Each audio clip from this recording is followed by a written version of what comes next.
आजरा नगरपंचायतीच्या निवडणुकीचे नगारे वाजताच आता स्थानिक राजकारणाचं तापमान चांगलंच वाढलंय।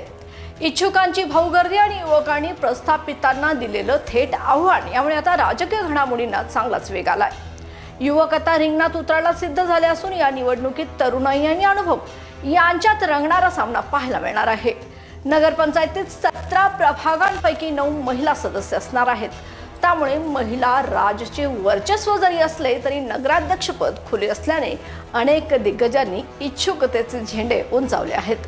आरक्षण कसे आहे पाहूया आपण इथं। अनुसूचित जाती प्रवर्गासाठी 1 जागा, मागास प्रवर्गासाठी 3 जागा, सर्वसाधारण महिलांसाठी 5 जागा, इतर प्रवर्गासाठी 2 जागा आणि खुल्या प्रवर्गासाठी 6 जागा आणि नगराध्यक्षपद खुलं असल्याने इच्छुकांची संख्या इथं मोठ्या प्रमाणावर वाढली आहे।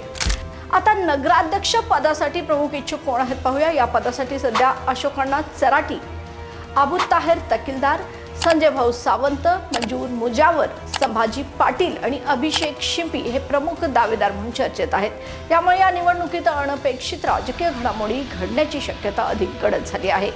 कोण कुणाला हात देणार यावरच या निवडणुकीतील अंतिम समीकरण ठरणार असं राजकीय निरीक्षकांचं म्हणणं आहे। राजकीय पार्श्वभूमी आणि सध्याची स्थिती काय आहे पाहूया। मागील निवडणुकीत अशोकअण्णा चराटी यांनी आपल्या कन्येला नगराध्यक्ष पदावर विराजमान करण्यात यश संपादन केलं होतं। यावेळी नगराध्यक्षपद खुलं असल्याने उमेदवारांची संख्या आणि स्पर्धा दोन्ही वाढण्याची चिन्ह आहेत। प्रस्थापितांना युवा पिढीकडून विरोध वाढत असला तरी भाजपकडून अशोकअण्णा चराटी हे संभाव्य उमेदवार मानले जात आहेत, तर काँग्रेसकडून त्यांना टक्कर देण्यासाठी चाचपणी सुरू आहे। सध्या अशोकअण्णांच्या विजयाचा रथ थांबवण्यासाठी सर्व विरोधक एकवटले आहेत। विरोधकांच्या आघाडीत राष्ट्रीय काँग्रेस, राष्ट्रवादी शरद पवार गट, शिंपी गट, मुस्लिम युवा गट तसेच भाजपची नाराज मंडळी एकत्र येण्याची चिन्ह स्पष्ट दिसत आहेत। त्यामुळे अशोकअण्णांची वाट यावेळी सोपी राहणार नाही हे निश्चित।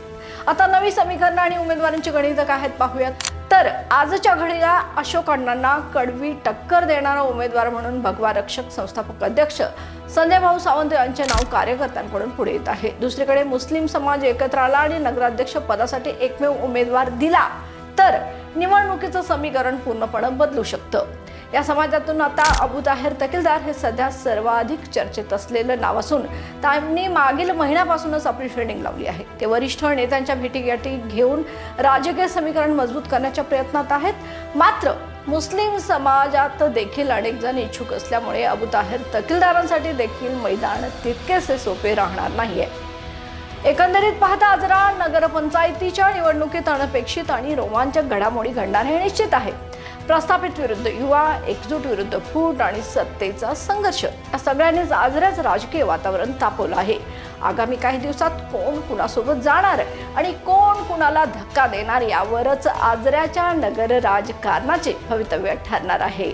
तर या नगरपंचायतीच्या निवडणुकीबद्दल तुम्हाला तुमच्या भागामध्ये काय वाटतं कमेंट बॉक्समध्ये नक्की कळवा आणि या आणि अशाच ताज्या अपडेटसाठी पाहत राहा तारा न्यूज। तोपर्यंत धन्यवाद।